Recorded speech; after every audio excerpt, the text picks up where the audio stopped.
Alors, dans cette vidéo, tu vas apprendre ce que c'est que la base de Freinet. Ladies and gentlemen, n'oubliez pas que la base Freinet, elle est très utile pour étudier tous les mouvements circulaires, ok? Les mouvements qui ont une trajectoire circulaire. Alors, pour ce faire, sur l'écran, vous voyez, j'ai fait une stimulation. Là, c'est un satellite qui est en train de tourner, voilà, sur son orbite. Et j'ai dessiné un vecteur en rouge et un vecteur en bleu. Alors, le vecteur en rouge, c'est ça la tangentielle. Le vecteur en bleu, c'est ça la normale. Donc là, les deux, la forme, ce qu'on appelle base de Freinet. Mais je vais partir du fait que on ne sait pas ce qu'on appelle base de Freinet. On ne sait pas du tout. Donc voilà, suivez-moi pas à pas. Vous voyez, j'ai fait le schéma ici du mouvement du satellite qui est là. Donc le satellite, il est à un point M. Je suppose qu'à un moment donné, dans son mouvement, il se trouve ici. Et j'ai donc l'angle qui est là. Vous voyez, j'ai un angle qui sera balayé. Enfin, l'angle décrit, c'est ça qu'on appelle l'angle balayé. Donc un angle alpha ici. OK? Maintenant, on va aller doucement. Où est l'origine du repère? Ouais. Pour le moment, j'ai que le repère l'axe des abscisses, l'axe des ordonnées, tout. Je ne sais pas ce qu'on appelle les bases de Freinet. Donc, où étant l'origine du repère, ces coordonnées, c'est 0, 0. Maintenant, je vais m'amuser à chercher le cosinus de l'angle alpha ici. Vous voyez, cosinus de l'angle alpha. Donc, je vais projeter ici le point M. Il va tomber sur un point ici. Voilà, je projette, il tombe là, qu'on appelle x de M. Donc, x de M, c'est là. Vous voyez, toute la distance de là à là, c'est x de M. Donc, cosinus alpha, ça va faire x de M, ok, sur l'hypoténuse qui est en vert. L'hypoténuse, c'est le rayon du cercle. Donc, je vais appeler R. Donc, directement, ça veut dire quoi? Que si moi, j'ai besoin des coordonnées de point M, le x de M, là, ça va faire R cosinus alpha. Vous voyez, donc j'aurai ici R cosinus alpha. On continue même gymnastique avec sinus. Pour avoir sur le sinus, je projette sur l'axe des sinus. Donc, je vais appeler ça Y de M. Donc, de là jusqu'à là, c'est ça qui est Y de M. Mais c'est la même chose ici, puisqu'on a un rectangle. OK?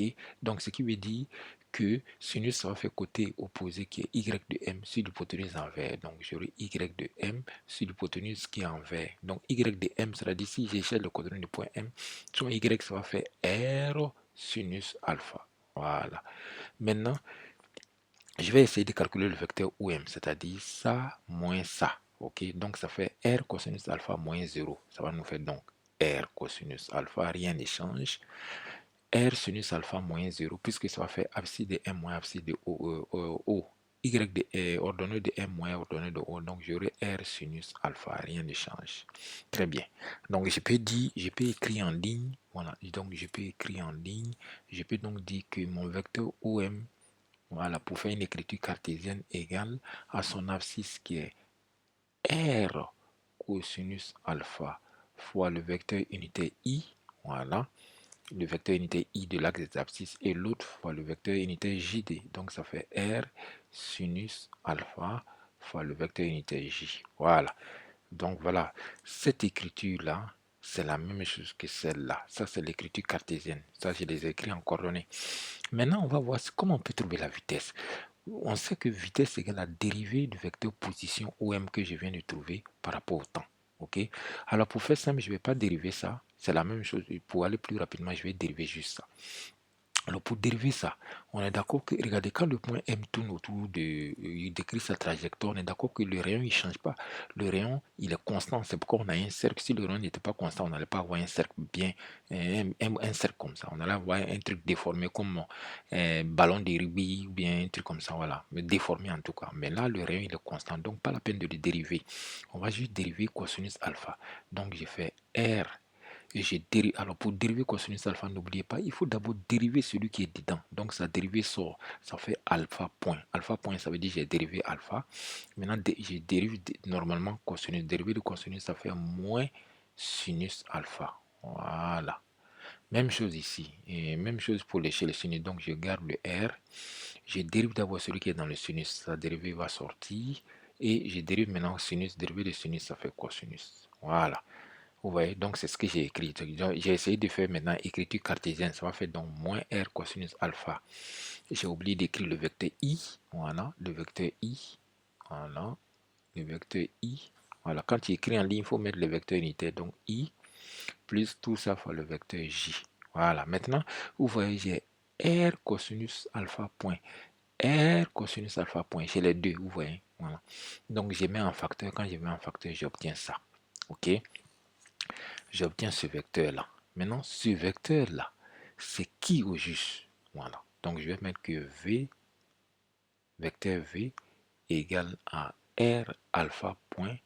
Maintenant, je vais aller chercher ce vecteur-là dessus la figure. Alors, on me dit que ce vecteur-là, son ordonnée, c'est l'opposé du sinus. Donc, je vais aller, voir le sinus là, voilà, le sinus de alpha, on est d'accord que c'est là.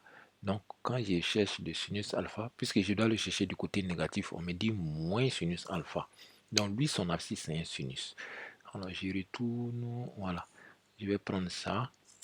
Voilà. Donc, son abscisse, c'est un sinus. Ça veut dire que c'est quelque part là. OK. Là. Et son ordonnée, c'est le cosinus, la même distance que le cosinus là. Donc, je fais comme ça. Voilà. Donc, en gros, le vecteur que je suis en train de chercher, c'est ce vecteur-là, que je vais mettre ça en cette couleur-là. Voilà, c'est ce vecteur-là. Ce vecteur-là. Voilà, lui. Lui, là. Donc, je fais comme ça, comme ça. C'est ce vecteur-là. Je vais passer encore dessus. Je passe encore dessus. Voilà, c'est lui. Or, lui, là, si je trace parallèle, c'est le même vecteur qui est ici. Vous voyez? Alors, bon, ça ne sort pas, mais c'est le même vecteur. Alors, je vais supposer que ça s'arrête là. Vous voyez? Or, ce vecteur-là, ça, c'est quoi? C'est la tangentielle. Donc, ce vecteur qui est sorti ici quand j'ai dérivé là, c'est le vecteur tangentiel. Je vais donc écrire son nom. Je mets donc que c'est le vecteur tangentiel. Voilà. Donc, vitesse égale à R alpha point fois le vecteur tangentiel. C'est pourquoi les profs nous disent chaque fois que la vitesse est portée par la tangente. C'est de là ça sort. Maintenant, si je vais dans... Il faut retenir ça. Et donc, vitesse égale à R alpha point fois le vecteur tangentiel. Maintenant, si je viens ici, voilà, j'essaie de calculer. Alors, vous voyez, j'ai récupéré les coordonnées qui sont là. J'essaie de calculer la norme. Voilà, les coordonnées, pardon, je fais une bêtise, on n'est pas encore arrivé ici. Voilà, on est là. On est là. Voilà. Vous voyez, j'ai repris les coordonnées qui sont là. L'écriture qui est là. Voilà, il y a deux écritures, soit en ligne, soit en colonne comme ça. Voilà, ah non, oui, en colonne comme ça. OK. Là, donc, je récupère cette écriture-là et j'essaie de calculer la norme. Voilà, on va voir comment calculer. Alors, la norme d'un vecteur, c'est simple. Il faut juste prendre, voici donc j'ai rappelé ici, il faut juste faire l'abscisse au carré plus l'ordonnée au carré. Donc, j'ai fait la même chose, je mets le R alpha là, alpha point au carré là. Vous voyez, puisque alpha, chacun va prendre carré, carré, carré, carré, carré, carré. Donc, quand je le mets au facteur, il va rester sinus alpha carré plus, oh ça là, sinus alpha carré plus cosinus alpha carré, c'est 1. Donc, il va me rester juste ça. Finalement, il regarde, par prudence, on va mettre valable, celui c'est égal à R alpha point. Voilà, valable celui de R alpha point. Voilà. Donc, finalement, on écrit ce que la norme des vecteurs FV égale. Alors, bon, je vais laisser le R, la valable sur le, je vais juste mettre R alpha point, supposant que tout est positif. Voilà, c'est pourquoi les profs nous disent que la vitesse égale à R fois alpha point. Retenez ça bien parce qu'on aura besoin pour la suite. Voilà. Maintenant, ça, j'ai déjà démontré. Donc, j'ai dit que ça, là, c'est le vecteur tangentiel. OK, donc, vecteur V égale, voilà, ça, j'ai déjà démontré. Voilà, c'est donc vecteur V égale à R alpha point fois le vecteur tangentiel. Voilà. Donc la vitesse, ça, la retenir le vecteur tangentiel. Voilà, il va nous aider pour la suite quand on va faire l'accélération.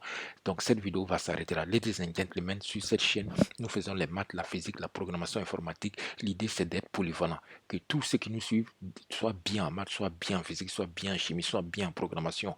OK, on en a besoin. Donc cette vidéo s'arrête là. N'hésite pas à t'abonner. N'oublie pas, quand je fais des vidéos très intéressantes chaque fois pour ne pas les louper. Cette vidéo est terminée.